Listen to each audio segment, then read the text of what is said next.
Morning dear student.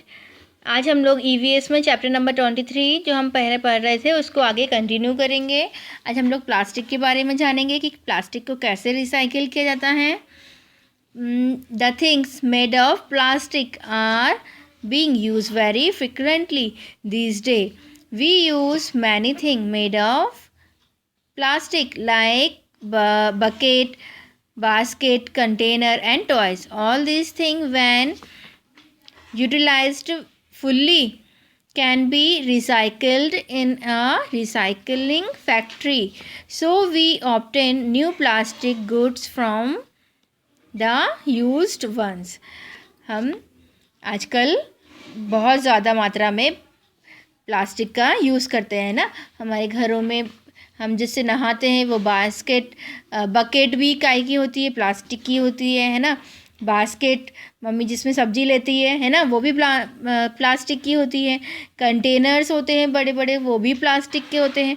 और जिससे आप खेलते हो टॉयज़, वो भी प्लास्टिक के होते हैं। एक बार आप इन सब चीज़ों का अच्छे से यूज़ कर चुके होते हो, जब वो टूट जाते हैं खिलौने, तो हम लोग क्या करते हैं, उसको कबाड़ी वाले अंकल आते हैं उन्हें दे देते हैं ना। और वो क्या करते हैं, उन्हें रिसाइकलिंग फैक्ट्री में लेके जाते हैं, जहाँ पे उन्हें पिघलाकर दूसरा नया सामान बना लिया जाता है। और वो सामान एक बार फिर से तैयार हो जाता है हमारे यूज़ के लिए, है ना। आगे हम ग्लास के बारे में पढ़ते हैं। Glass is another important material which can be recycled and reused. We use many thing made of glass every day. These are crockery, flower pot, paperweights, window panels, है ना, tubes and bulbs, mirror, etc.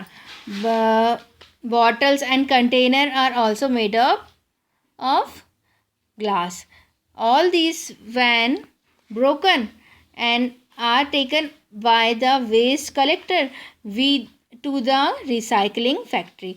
जब हम बहुत सारी चीज़ें, बहुत ही important चीज़ें हमारी कांच की यूज़ करते हैं, ग्लास की यूज़ करते हैं ना।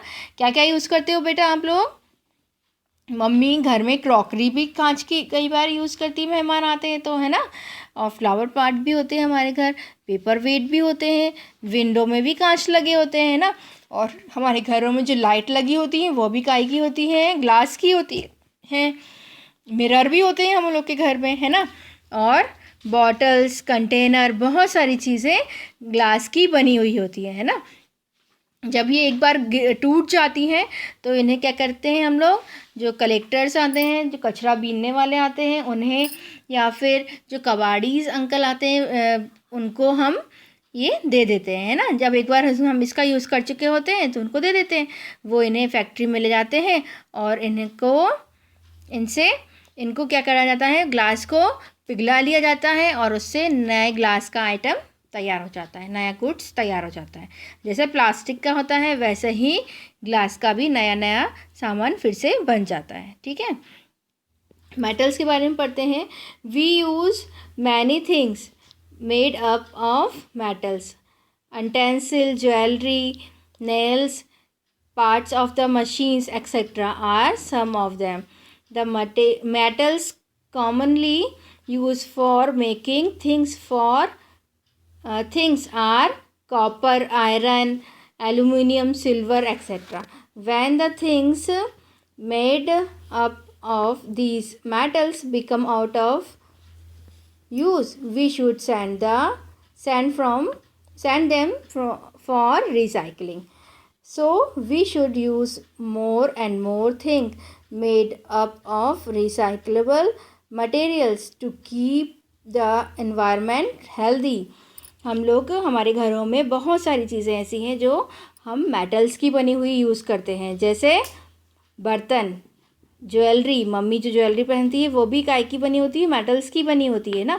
नेल्स मतलब कीलें, है ना, काई की बनी होती है, आयरन की बनी होती है ना। पार्ट ऑफ मशीन के बहुत सारे पार्ट्स काई के बने होते हैं, मेटल्स के बने होते हैं ना। और इनमें कौन से मेटल्स ज़्यादातर यूज़ होता है? कॉपर, आयरन, एल्युमिनियम, सिल्वर, इन सब का यूज़ होके इन सब सामानों को बनाया जाता है।